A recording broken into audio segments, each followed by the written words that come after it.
Madam ఇది ఏదైతే చాలా వరకు సెన్సేషనల్ అయింది. ఎందుకంటే చాలా వరకు ఎవరైనా గాని వ్యాపారంలో చూసుకుంటే బిజినెస్ మ్యాన్‌ల ప్రకారం చూసుకున్నట్లయితే డబ్బు గురించి ఆలోచిస్తారు. బట్ ఒక ఎడ్యుకేషనల్ ఇన్‌స్టిట్యూషన్ నడిపించే వాళ్ళు చాలా వరకు పిల్లల భవిష్యత్తు గురించి ఆలోచించి చదువు కోసం మాత్రమే ఆలోచించాలి. అలాంటి వాళ్ళలో ఇప్పుడు ప్రస్తుతం 'మోహన్ బాబు' కాంట్రోవర్సీ ఎక్కువైపోతుందని చెప్పొచ్చు. ఎందుకంటే ఒక 10 మందికి చెప్పే ఆయన, ఒక నటుడు స్థానంలో ఉన్న ఆయన సో, ప్రస్తుతం కేసయితే ఆయనపై నమోదయింది. ఒక కిడ్నాపర్‌గా. చాలా వరకు చాలా పెద్ద ఎత్తున విమర్శలు కూడా అవుతున్నాయి. సో, దాన్ని ఎలా చూడొచ్చు మనం అసలు? ఇది ఎప్పటినుంచో ఇలాంటివి జరుగుతున్నాయి ఆ కాలేజీలో. హ్మ్. అంటే కిడ్నాపే జరగాలని లేదు. ఫీజులు దోపిడీ గురించి సాక్షాత్తు వాళ్ళ అబ్బాయే మన కాలేజీకి చెడు పేరు వస్తుంది, మన కుటుంబానికి చెడు పేరు వస్తుంది అని వాళ్ళ మనోజు చెప్తే దాన్ని లక్ష్యపెట్టల. అవును. అతను ఇంట్లో చెప్పాడు వినలేదు, బయటకు వచ్చి చెప్పాడు వినలేదు. వీళ్ళ వీళ్ళ పందా వీళ్ళు కొనసాగిస్తూ ఉన్నారు. పైగా వీళ్ళకి ఈ వీటి పేరేంటి బౌన్సర్ల కల్చర్ బాగా ఎక్కువైపోయింది మోహన్ బాబు కుటుంబంలో. అవును. ఇప్పుడు ఇక్కడ కూడా కాలేజీ దగ్గర పిల్లలు సమస్యలు ఉన్నాయని విద్యార్థి సంఘాల వాళ్ళు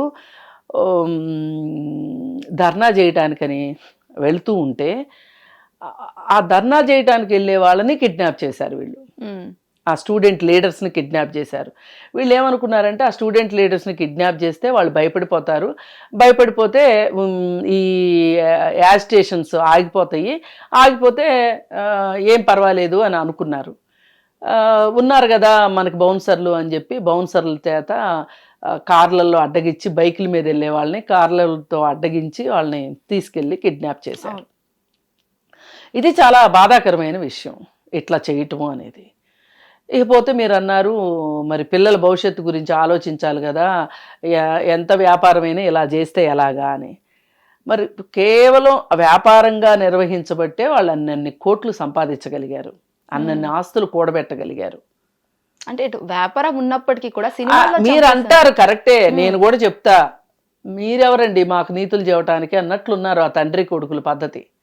ఇప్పుడు అసలు మీరెవరు నన్ను అడగటానికి అని అడుగుతున్నాడు విష్ణు.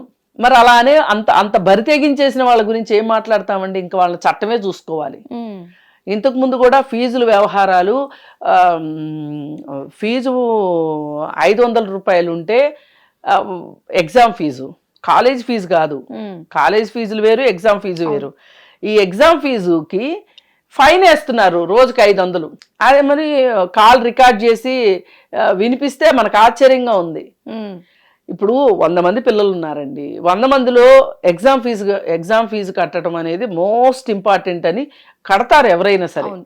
ఏం చేసైనా సరే ఒకవేళ ఏదైనా తాకట్టు బిందో అంత డబ్బులు లేకపోతే బిందో తెపాలో తాకట్టు పెట్టైనా ఎగ్జామ్ ఫీజు కడతారు పిల్లలకి. ఇప్పుడు కాలేజ్ ఫీజులే కట్టిన వాళ్ళు ఎగ్జామ్ ఫీజు కట్టకుండా ఉంటారా? కడతారు కదా. ఒకవేళ ఒక క్లాస్లో 100 మంది పిల్లలు ఉంటే ఒక 10 మంది కట్టలేదు అనుకోండి, ఏం కొంపలు అంటుకుపోతాయి చెప్పండి? రేపొద్దున వాళ్ళు ఎగ్జామ్ రాసిన తర్వాత, వాళ్ళు పాస్ అయిన తర్వాత వాళ్ళ సర్టిఫికెట్లు మీ దగ్గరే ఉంటాయి కదా. రైట్. అంటే దీన్ని కొంచెం ఓపిక పట్టడం అంటారు. వాళ్ళకి అసలు వాళ్ళ తండ్రి కొడుకులకి ఆ ఓపికే లేదు, ఆ సహనమే లేదు. అసలు వీళ్ళు నన్ను అడిగితే ఎడ్యుకేషనల్ ఇన్స్టిట్యూషన్స్ రన్ చేయడానికి పనికిరారు. అంటే ఇక్కడ మోహన్ బాబు ఒక్కడే అనుకోవచ్చు కదా మేడం, ఎందుకంటే సినిమా ఆఫర్లు రాలేకపోవడంతో ఈ బిజినెస్ వైపు వెళ్ళి మీరు ఏమన్నా చెయ్యండి, మోహన్ బాబు గారి హయాంలో ఉన్నన్ని రోజులు ఇంత దారుణం లేదు. ఎప్పుడైతే విష్ణు వచ్చాడో, విష్ణు వచ్చినప్పటి నుంచే ఈ దరిద్రం అంతా స్టార్ట్ అయింది. ఇప్పుడు అతను కూడా అదే చెప్తున్నాడు కదా, మనోజ్ కూడా అదే చెప్తున్నాడు కదా, మేనేజర్లు కొంతమంది డైరెక్టర్ స్థాయిలో ఉన్నవాళ్ళు వాళ్ళు చేస్తుందే ఇదంతా అని మనోజ్ కూడా చెప్తున్నాడు. మనోజ్ ఏదో పరువు తీసేశాడు, తండ్రి మీద తిరగబడ్డాడు, అది ఇది అని చెప్పి మనోజ్ని ఇష్టారీతిని మాట్లాడారు. కానీ చూడండి మరి ఇప్పుడు పరువు ఎవరు తీశారు? కుటుంబం పరువు. రైట్. ఇప్పుడు ఇలా చేస్తారా ఎవరన్నా? ఒక ఎడ్యుకేషనల్ ఇన్స్టిట్యూషన్ రన్ చేసేవాళ్ళు గోండాల్లాగా ప్రవర్తిస్తారా? ఎందుకు చేస్తున్నాడు విష్ణు ఇట్లా?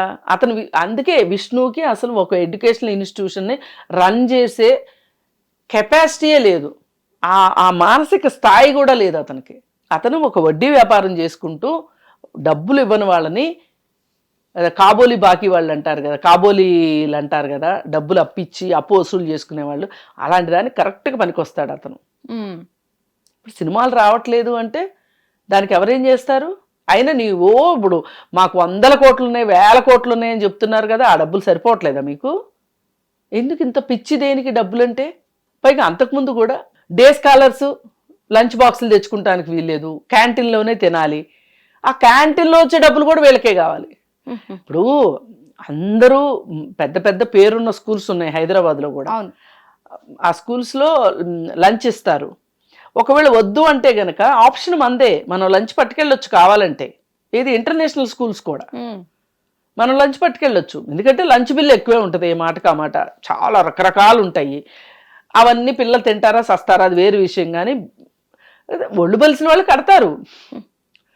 చాలామంది ఇప్పుడు ఇంటర్నేషనల్ స్కూల్లో చదివిస్తారంటే సంవత్సరానికి 5 లక్షల ఫీజు ఉంది, 3 లక్షల ఫీజు ఉంది అనుకోండి, వాళ్ళకి 1 లక్ష రూపాయలు మెస్ బిల్ అంటే వాళ్ళే మాట్లాడకుండా కట్టేస్తారు. కానీ ఒక తిరుపతి లాంటి ఏరియాలో పక్కన పల్లెటూర్ల నుంచి రైతుల పిల్లలు వాళ్ళు వీళ్ళు వస్తారు. వాళ్ళు వచ్చి రూములు తీసుకొని, హాస్టల్లో ఉండే డబ్బులు కూడా కట్టుకోలేక రూములు తీసుకొని ఆ రూముల్లో ఉండి వంట చేసుకొని బాక్స్ పట్టుకుని వెళ్తారు. నీకెందుకు? వాళ్ళు చదువుకోవడానికి వస్తే చాలు అనుకోవాలి, నువ్వు నీ ఫీజు నీకు కడితే చాలు అనుకోవాలి. అంటే నుంచున్న పన్ను, కూర్చున్న పన్ను, జుట్టు ఉంచుకున్న పన్ను, జుట్టు తీసేసుకున్న పన్ను వేసిన వాళ్ళలాగా దాంట్లో డబ్బులు రావాలి అంటే ఇలాగే అవుతుంది. ఇప్పుడు ఈ కేసు నుంచి ఎట్లా బయటపడతారు? కిడ్నాప్ కేసు అంటే అదేం చిన్న విషయం కాదు కదా. తమ్ముడిని ఏడిపించినట్టు అనుకున్నాడా విష్ణు? అలాగే మాలో గెలవడం అనుకున్నాడా? అలాగే ఎలక్షన్స్ పోస్ట్ పోన్ చేసి మళ్ళీ 2వ సారి కూడా తనే మా ప్రెసిడెంట్ అవడం అన్నంత ఈజీ ఉంది వాళ్ళకి. ప్రతిదీ మేము ఏదైనా చేయగలము అని ఆ ఓవర్ కాన్ఫిడెన్స్ ఇక్కడ దాకా తీసుకొచ్చింది.